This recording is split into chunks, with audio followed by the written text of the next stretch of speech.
सबसे पहले बड़ी खबर है हरियाणा से, जहां पर कुमारी शैलजा पर सियासत गरमा गई है। कांग्रेस में हुड्डा शैलजा गुट में खींचतान की खबरें हैं। मनोहर लाल ने बीजेपी में आने का ऑफर भी दे दिया है। अहम जानकारी हम आप तक ये पहुंचा रहे हैं। इस वक्त की बड़ी खबर ये है कि मनोहर लाल की तरफ से बीजेपी में आने का ऑफर दिया गया है शैलजा को। चूंकि आप इस वक्त जानते हैं कुमारी शैलजा को लेकर हरियाणा के अंदर सियासत गरमा गई है। बीजेपी ने उन्हें पार्टी में शामिल होने के लिए ऑफर तक दे दिया है। पूर्व सीएम मनोहर लाल ने कार्यक्रम में ये कहा, बहन कुमारी शैलजा का कांग्रेस से अपमान हुआ है, हमने कई नेताओं को अपने साथ मिलाया है और हम तैयार हैं उन्हें भी अपने साथ लाने के लिए।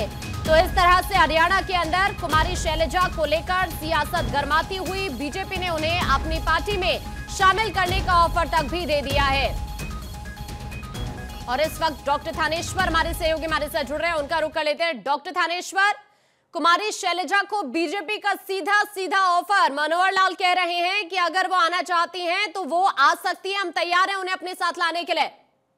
देखिए, मनोहर लाल पूर्व मुख्यमंत्री और नायब सैनी, ये सब टाइम टू टाइम शैलजा को ऑफर देते रहते हैं। पिछले दिनों जब ये जानकारी आई थी कि कुमारी शैलजा भूपेंद्र सिंह हुड्डा द्वारा टिकट जिस तरीके बांटे जा रहे हैं उससे काफी आहत हैं और उन्होंने कहा कि ऐसे में पार्टी में मेरा दम घुट रहा है और मैं रिजाइन करना चाहती हूँ। इस मामले में उन्होंने पार्टी आला कमान से मुलाकात की थी। तब भी बीजेपी नेताओं द्वारा उन्हें ऑफर दिया गया था कि आप हमारी पार्टी में आ जाइए, हमारी पार्टी में खुली आजादी है, यहाँ दम नहीं घुटेगा, यहाँ अच्छी वाली ऑक्सीजन देते हैं हम लोगों को। इस तरीके से ये शब्द उन्होंने इस्तेमाल किए थे। अब पिछले दिनों जैसे जानकारी आई कि कुमारी शैलजा ने बिल्कुल प्रचार बंद कर दिया और एकदम अज्ञातवास में चली गई हैं, तो उसके बाद उन्होंने पहले सोशल मीडिया पर भी एक्टिव रहती थी कुमारी शैलजा, प्रेस नोट भी मीडिया में उनके डेली आते थे 2-2 3-3 बार, लेकिन अब वो सब आने बंद हो गए। ऐसे में कल मनोहर लाल ने बोला है कि अगर कुमारी शैलजा को हम दोबारा ऑफर देते हैं, अगर वो हमारी पार्टी में आना चाहे तो आ जाए, हमारी पार्टी में फुल आजादी है, हमारी पार्टी में सब काम बिल्कुल सिस्टमेटिकल ढंग से होता है, किसी को दबाया नहीं जाता। लेकिन अभी तक कुमारी शैलजा की तरफ से इस बारे में कोई रिस्पॉन्स नहीं आया। दूसरी तरफ नायब सैनी ने भी कुमारी शैलजा को ऑफर दिया है कि अगर आपको कांग्रेस में किसी तरह की घुटन महसूस हो रही है, परेशानी हो रही है, कांग्रेस में आपको काम करने की आजादी नहीं मिल रही है, तो आप बीजेपी में शामिल हो जाइए, हम बीजेपी में आपको पूरी आजादी देंगे और हमारी पार्टी एक लोकतांत्रिक पार्टी है और इसमें किसी को दबाया नहीं जाता। लेकिन अब बार बार कुमारी शैलजा से कॉन्टैक्ट करने का प्रयास किया जा रहा है, लेकिन उन्होंने मीडिया से दूरी बना रखी है और एक तरफ एकदम अज्ञातवास में बैठी हुई है। हालांकि देखने में आया कि राहुल गांधी के जो हरियाणा में कार्यक्रम हो रहे हैं, उन कार्यक्रमों में भी कुमारी शैलजा नहीं आ रही है।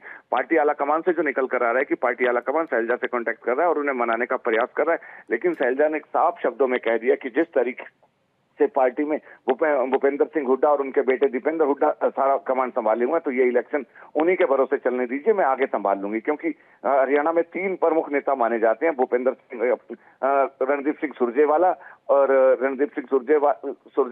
चौधरी वीरेंद्र सिंह डूबरखा, कुमारी शैलजा और भूपेंद्र सिंह हुड्डा।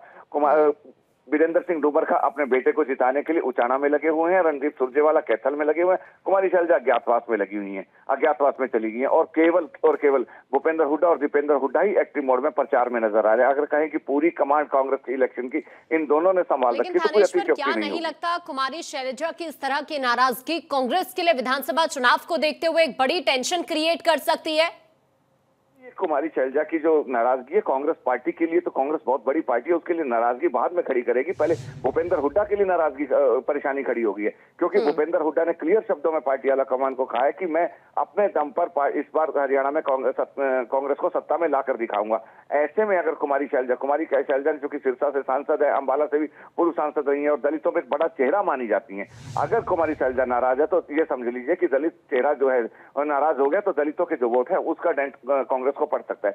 ऐसे में सबसे बड़ी परेशानी भूपेंद्र हुड्डा पर हो जाएगी, क्योंकि भूपेंद्र हुड्डा ने जो अपनी क्रेडिबिलिटी दांव पर लगा रखी है, जिस तरीके से पूरी टिकटें अपने हिसाब से बांटी है और पार्टी आला कमान को पूरा विश्वास में ले रखा है कि मैं जिता कर लाऊंगा, सत्ता में लाऊंगा पार्टी को। अगर कुमारी शैलजा नाराज है तो इससे कहीं ना कहीं भूपेंद्र हुड्डा के साथ साथ कांग्रेस के साथ साथ भूपेंद्र हुड्डा के लिए सबसे बड़ी परेशानी खड़ी हो रही है। बिल्कुल, बहुत शुक्रिया आपका अभी ये जानकारी साझा करने के लिए।